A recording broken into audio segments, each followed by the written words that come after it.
Greetings, this is Griff Ruby, the Nostalgic Catholic, now coming forth with another Isaac Asimov short story contained in this, the September 1946 issue of Astounding Science Fiction. It does not have the cover, however, but it is listed in there, and as always, under the short stories, namely Evidence. Isaac Asimov, page 121. So, we have here, therefore, another robot story. So, it's a robot story, and kind of unusual. There is no artwork featured on the front page, just a small blurb. There are, however, a couple drawings inside. Let's start with the publisher's blurb. It says, "You know, it would be mighty hard to get evidence that a robot claiming it was a man was not. As a man, he'd have rights of privacy, and until you proved otherwise." Interesting point here. Now, we have a couple of illustrations. The robot, known by everybody as Steve Byerley, has this supposed old teacher of his, which is, and it all comes out at the end, the real Steve Byerley, okay, who got injured in an accident. And he comes home and takes care of this person. There he is. He's lifted him out of his wheelchair, and he's going to put him out in the garden and, just kind of keep him very, very comfortable and happy. He's a robot, and, first law is to do what you can for people. You see? At another point, to try to convince everybody he must be human, here he is seen actually punching somebody. So those are the two drawings associated with the story. So let's see, it says, let's say who the illustrator is. Okay, anyway, it has a number of changes along the way, mostly little stuff. I'll go ahead and just identify the list, however. So the first part is that when they collected this into iRobot, they added a whole lot of Susan Calvin stuff, a whole big several paragraphs, all in italics. But that wasn't it either, said Dr. Calvin thoughtfully. Oh, eventually the ship and others like it became government property. The jump through hyperspace was perfected, and now we actually have human colonies on the planets of some of the nearer stars. But that wasn't it. Okay, and it continues all the way through here. He first entered public office in 2032. You were only a boy then, so you would remember the strangeness of it. His campaign for mayoralty was certainly the queerest in history, and then we dive into the part that actually was published in 1946. And in fact, the very first paragraph, let's see here. Well, the first paragraph is the same. The third paragraph, though, however, on that same page, deletes a couple of clauses. So, since policy made strange bedfellows, an expression not originating with me, Alfred Lanning, director of the engineering end of U.S. Robots and Mechanical Incorporation, sat at the other side of the desk. It's shortened to simply, and since politics make strange bedfellows, Alfred Lanning sat at the other side of the desk. In other words, he's already been introduced in the book. He doesn't need to be introduced all over again. And I guess the little comment about strange bedfellows doesn't really matter. We get, however, no further. And right away, still on the same page. And he may be our next mayor. Of course, he is only a lawyer now, but great oaks. You know, well, it was a bit more there. It says he may be our next mayor, and thereafter the regional governor of the American Union and even global coordinator someday. It's a fascinating prospect. Of course, he's only district attorney now, but great oaks. So that's kind of interesting. Just a lawyer to district attorney and all this other stuff. Well, apparently, it's originally written there with this idea that the countries, you know, turned into regions, and well, I don't know. So I guess you'd have regional governors, you know, or coordinators, global coordinators. Oh boy, okay. So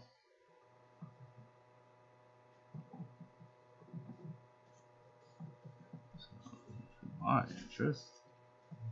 Oh. Now there's a bit that got changed. Originally, this paragraph is rather short. It says, well, say then to the interest of U.S. Robot Mechanical Men Corporation, and so yours as well. In fact, I might go to the head of the company directly. I think you wouldn't want me to. Well, Lanning has kind of been described as that, and certainly as years go by, he'd still at least be that, or maybe he could be kind of emeritus. There's this whole emeritus thing gets introduced. So it gets turned into, well, say then, to the interest of the U.S. Robot and Mechanical Men Corporation, I come to you as Director Emeritus of Research because I know that your connection to them is that of, shall we say, elder statesmen. You are listened to with respect, and yet your connection with them is no longer so tight, but that you cannot possess considerable freedom of action, even if the action is somewhat unorthodox. Okay. So, let's see, what else? And then, let's see. There was a typo in there for some reason, but Mr. Quinn's past is unremarkable. It was actually mean Mr. Byerley's past is unremarkable. You know, sometimes they stick the wrong name in there. Alright. Let's see, page 123. Well, paragraph 12, huh?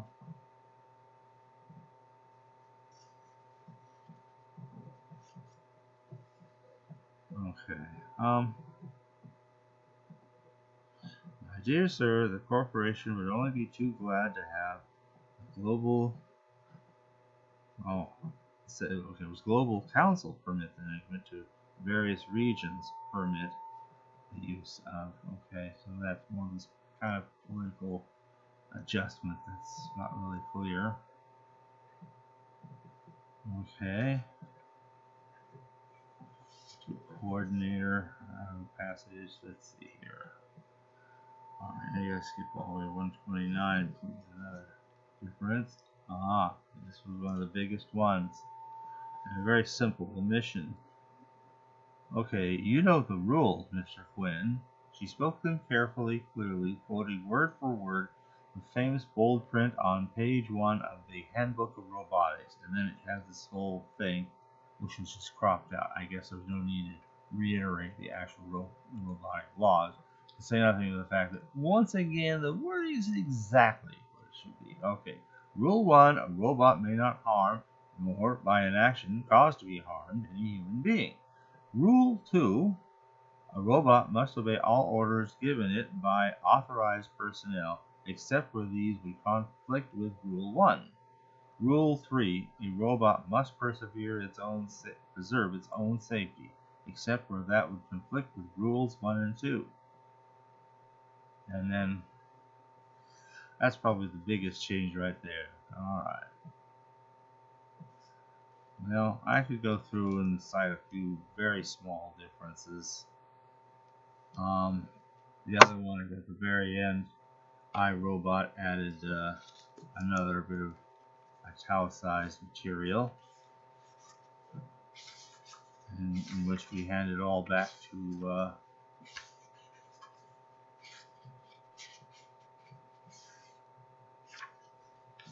Susan Calvin to finish her little narrative, into which this was woven. Okay, And again, it's all in italics too. So, the entire edition. So, we got those differences. Now, what about the story? So, we got this person, apparently, who there are some reasons, good reasons actually, to suspect the person is a robot. We have this whole background that the person had supposedly been in some kind of an accident. His wife got killed and he got seriously injured, lost his legs, and etc. So, and then there's this person he goes home and takes care of, who she claims to be an old teacher or mentor or something, whose legs are missing. Okay, he is never seen to eat, although there's nothing that says you couldn't put a hollow cavity in a robot's chest cavity to absorb food temporarily so that it would be seen eating for social purposes or something. Which apparently seems to be the case here. But it does kind of introduce a fun issue, and the little squib actually put it pretty well. If this is supposedly a person, you really don't have the rights to go in and invade their privacy by, say, x-raying their body to see whether it's full of human organs on the one hand, or gears and wires and whatnot, as I guess would be expected to be in a robot. And there's this sort of a catch-22. You can't inspect somebody, unless you already know what it is you got to prove. You almost need a Cardassian court, to judge the situation. And so it's kind of an interesting sort of question. It's sort of like, I kind of compare it, and if you don't mind me bringing a little bit of I do call myself Nostalgic Catholic for a reason. Suppose you're trying to find out whether somebody's really a pope or not. Theoretically, if they're a pope, no one judges them. That means you can't even analyze whether or not they are. On the other hand, if somehow you already know they're not, then of course such analysis is perfectly fair and reasonable, and so forth. Likewise, if somehow you can already prove that the supposed person is in fact a robot, and as the laws had it, the robots have no rights, then of course it is no invasion of privacy. So, I sometimes have to wonder about setups like that. Privacy is, sometimes I wonder, something that gets carried either a little too far or not far enough, or kind of a weird mixture of both. I have some thoughts about that. So, for example, that really hadn't been a big deal until somebody said, well, whether or not somebody uses a contraceptive or not was a matter of privacy. This was in some big 1965 Supreme Court case. I forget the names of it, but that was supposedly decided as recently as 1965. Well, not that recent, but anyway, I was around for that to have happened, although I was too little to know about it at the time. But if that's really going to be the justification, then by that same criteria, you could say the same thing of any kind of drug use, even all the ones that are supposedly illegal. By that court precedent, no drug use would possibly be illegal. You want to shoot up heroin, crack, cocaine, PCP, you name it, whatever they've got going these days. By that precedent, if you did it privately, it would have to be allowed. It would have to be legal.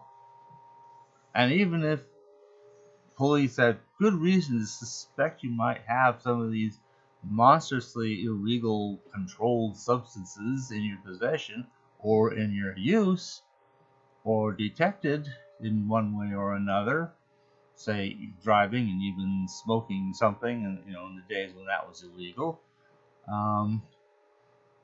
it was like, oh no, your privacy guarantees that you have an absolute right to do whatever you like. They didn't apply that. Why does it apply to one thing and not another when it's really private? But then there comes the opposite extreme, and this is where how do they ever sell the idea of abortion? Well, there's really two things. One, there's nothing in the American Constitution that says murder is wrong. So, therefore, if you want to pass a law that says it's fine, you haven't gone against the Constitution. That's the big part of it, actually. But the other part of it is supposed privacy. Well, now wait a minute. Okay, I read a story once, and they've got some YouTube videos, and they even made a kind of movie based on this once. I saw not that long ago about a guy who, in effect, kidnapped his own daughter, stuck her in a locked room in the basement, kept her there for 24 years. Even had a few kids by her in there, and nobody else knew for all that time. You can say, well, but the man should have a right to privacy, which means whatever he does in private should be okay. Obviously that's wrong, and once he was found out, he went to jail for the rest of his life, and everyone has to say, yeah, rightly so. That was horrible. It's disgusting. So how come it's all right to kill your own child if they simply haven't been born yet? Huh? See, what's the difference between using any kind of a medicine, whether it be a contraceptive versus any other kind of drugs for, say, recreational use, which really is a private thing, versus doing something privately, although now typically with the aid of a doctor to keep it clean and safe, supposedly, is somehow going to be protected because it's private. That makes it all right. You do whatever you like because it's private. What that guy did to his daughter was private. But we all understand that doesn't make it okay. So, these raise very interesting and worthwhile and important issues. So, I don't know if Asimov really understood how much he was hitting in this one lone story he wrote and published in 1946, and also the only one he wrote while he was in uniform in the American Armed Forces during slightly after World War II. So it's an interesting story, brings up a lot of very interesting things where you can really go a lot of places with it, but it's also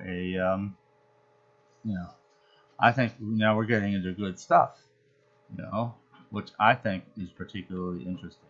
Definitely, privacy concerns should only be about privacy. They should not be about a shelter for things that are obviously immoral and, properly speaking, illegal, or at least by any ethical sense whatsoever. You shouldn't even have to be religious to have this ethical sense. It should be seen as being wrong. So, now, was Byerley in the story doing anything wrong by being a robot? I don't see that he was. Apparently he's trying to run things as sensibly and responsibly as possible. He can't be corrupted, come to think of it, from that standpoint, a robot wouldn't be a bad politician, wouldn't be bad to have some in charge, perhaps. At least that's a very arguable case. In which case it really shouldn't matter whether he's got, organs or gears in his body, or whether his brain is an organic human mind or a positronic construct. As long as he can do his job correctly, why should it even make a difference? But this goes back to the days when people still thought it would make a difference because, this person's the wrong gender or the wrong skin color, and these kinds of things were just accepted as norms.